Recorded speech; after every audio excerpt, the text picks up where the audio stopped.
नमस्कार दोस्तों, जय माता दी। दोस्तों, आप सभी को एक बार फिर से हमारे इस महत्वपूर्ण और हजारों गुना खास ज्योतिष कार्यक्रम में बहुत बहुत स्वागत है। दोस्तों, आखिर स्त्रियों की वह कौन सी 3 चीज़ होती है जिन्हें प्रत्येक पुरुष को अपनी पत्नी की अवश्य देखना चाहिए। दोस्तों, अगर कोई भी पुरुष अपनी पत्नी की इन 3 चीज़ों को गलती से भी देख लेता है या छुपकर देख लेता है तो उस पुरुष के घर में कभी भी गरीबी नहीं आती है, जिसके कारण उसके घर में माता लक्ष्मी सदैव वापस रहता है और माता लक्ष्मी की कृपा दृष्टि उसके ऊपर सदैव बनी रहती है।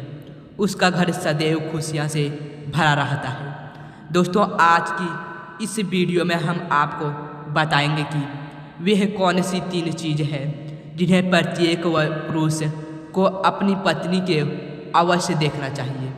दोस्तों, कहानी को शुरू करते हैं। दोस्तों, एक बार भगवान भोलेनाथ जी लंका गए हुए थे। तब भगवान भोलेनाथ स्वर्ण से सुसज्जित सिंहासन पर विराजमान थे। तभी अचानक से उनके पास रावण की पत्नी देवी मंदोदरिया आती है। तब भगवान भोलेनाथ जी उन्हें देखते हैं। तब देवी मंदोदरी अपने मन में कुछ सोच रही थी और बहुत परेशान भी लग रही है।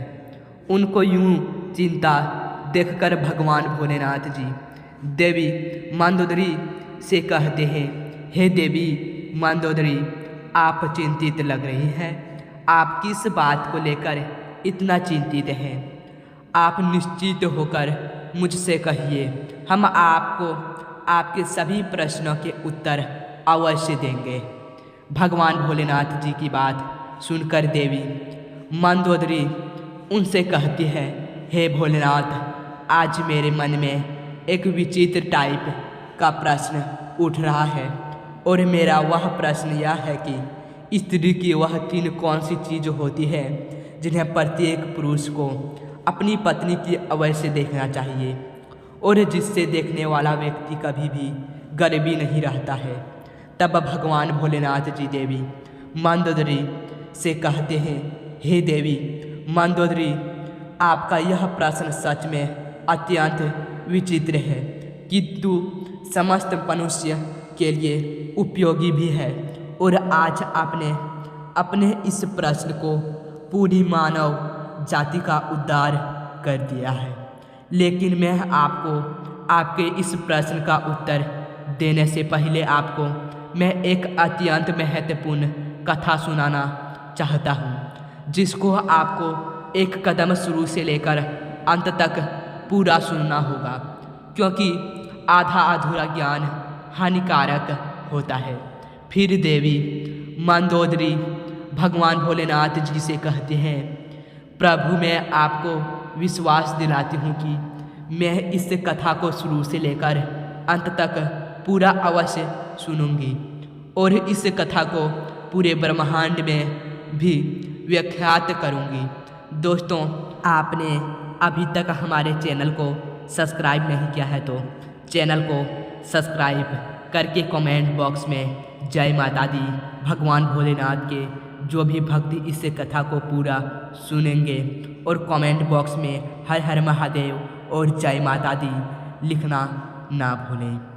दोस्तों, अब भगवान भोलेनाथ जी देवी मंदोदरी से कहते हैं, हे देवी मंदोदरी, किसी समय की बात है, किसी नगर में एक किसान रहता था। वह बहुत ही गरीब था। उसके घर में खाने पीने का कोई सामान तक नहीं था, यहाँ तक कि उसे पहनने के लिए कोई वस्त्र भी नहीं था। वह एक वस्त्र पहनता था। उसकी पत्नी बहुत ही सुंदर थी और वह अपनी पत्नी से बहुत प्रेम करता था, किंतु उसकी पत्नी को सुंदरता पर बहुत अहंकार था। अपने इसी अहंकार के कारण वह घर में अपनी ही मनमानी किया करती थी। इसलिए वह किसान ज़्यादा परेशान रहने लगा था, क्योंकि अब उसकी पत्नी उससे बात बात पर लड़ाई झगड़ा करने लगी थी। इस तरह से उसके घर प्रतिदिन क्लेश होने लगे थे। उसकी पत्नी से ताने भी मारने लगी थी। उसकी पत्नी उसे ताने मारते हुए कहती है कि तुम्हारे पास तो कुछ भी नहीं है, तुम तो कंगाल हो, पता नहीं मैंने तुमसे विवाह कैसे कर लिया। इस घर में ना तो पीने के लिए पानी है, ना ही भोजन की सामग्री और ना ही पहनने के लिए कोई वस्त्र है। करूं तो क्या करूं, तुम तो कोई कार्य भी नहीं करते हो। अपनी पत्नी की ऐसी बातों को सुनकर उस किसान को बहुत बुरा लगता था, लेकिन उसे समझ में नहीं आ रहा था उसके साथ ऐसा क्यों हो रहा है। इसलिए वह किसान बहुत ही चिंतित रहने लगा था और अब उसका मन की किसी कार्य में भी नहीं लग रहा था। फिर धीरे धीरे उसे और भी गरीबी का सामना करना पड़ा, इसलिए उसे अपने सभी खेतों को भी बेचना पड़ गया। लेकिन अभी भी उसकी गरीबी में कोई सुधार नहीं आ रहा था, जिसके कारण से वह बहुत ही परेशान रहने लगा था। एक दिन की बात है, वह किसान अपने किसी कार्य से कहीं जा रहा था। तभी अचानक से उसने देखा कि एक महात्मा जी अपनी कुटिया से समीप बैठ ध्यान साधन में लीन है।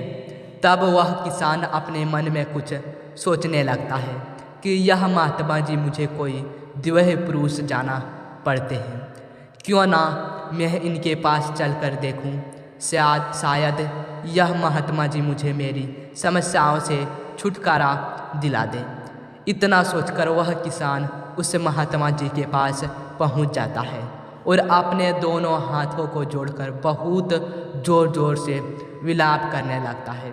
तब कुछ देर बाद वे महात्मा जी अपनी आंखें खोलते हैं और वे देखते हैं कि उनके सामने एक युवक बैठा हुआ है जो बहुत ज़ोर ज़ोर से विलाप कर रहा है और विलाप करते ही जा रहा है। फिर वे महात्मा जी उस किसान से कहते हैं कि हे पुत्र, तुम कौन हो और विलाप क्यों कर रहे हो। उन महात्मा जी की बात को सुनकर वह किसान उनसे कहता है कि हे मुनिवर, मैं इस नगर का एक गरीब किसान हूँ और मैं इस वजह से विलाप कर रहा हूँ क्योंकि मेरी पत्नी मुझसे लड़ाई झगड़ा करती है और मुझे ताने मारती रहती है कि तुम्हारे पास क्या है, तुम तो कंगाल हो। इस घर में खाने पीने पहनने के लिए कोई भी नहीं है। पता नहीं मैंने किसके साथ विवाह कर लिया। इसी तरह के ताने मेरी पत्नी प्रतिदिन मारती रहती है, लेकिन मैं बहुत मेहनत करता हूँ, फिर भी थोड़ा सा ही धन कमा पाता हूँ, जिससे मैं अपने परिवार का पालन पोषण करता रहता हूँ। वह किसान आगे कहता है, हे मुनिवर, आप मुझे वह उपाय बताएं जिसको करने के बाद मेरी पत्नी मुझसे झगड़ा ना करे और मैं बहुत जल्द धनवान बन जाऊं। उस किसान की बात को सुनकर वे महात्मा जी उससे कहते हैं, हे पुत्र, तुम पहले विलाप करना बंद करो। तुमको 3 चीज़ बताने वाला हूँ जिसके प्रत्येक पुरुष को अपनी पत्नी की अवश्य देखना चाहिए, और अगर कोई भी पुरुष अपनी पत्नी कि इन तीनों चीज़ों को देख लेता है तो उस व्यक्ति को धनवान बनने से विधाता भी नहीं रोक सकता है। उन महात्मा जी की बात सुनकर वह किसान उनसे कहता है कि हे मुनिवर, आप देर न करते हुए उन 3 चीज़ों को बता दीजिए जिन्हें प्रत्येक पुरुष को अपनी पत्नी की देखनी चाहिए। मैं उन 3 चीज़ के बारे में बताने जा रहा हूँ, बहुत उत्सुक हो रहा हूँ। तब वे महात्मा जी उस किसान से कहते हैं, हे पुत्र, इन 3 उत्सुकता ठीक नहीं है। मनुष्य को हमेशा धैर्यवान होना चाहिए। तो चलो मैं अब तुमको वह 3 चीज़ बता देता हूँ जिन्हें प्रत्येक पुरुष को अपनी पत्नी की उन 3 चीज़ों का अवश्य देखना चाहिए। लेकिन मैं तुमको उन तीनों चीज़ों के बारे में एक अत्यंत महत्वपूर्ण कथा के द्वारा बताने वाला हूँ। तो दोस्तों, आज का वीडियो काफ़ी हो गया, फिर से अगले वीडियो में मिलेंगे। धन्यवाद।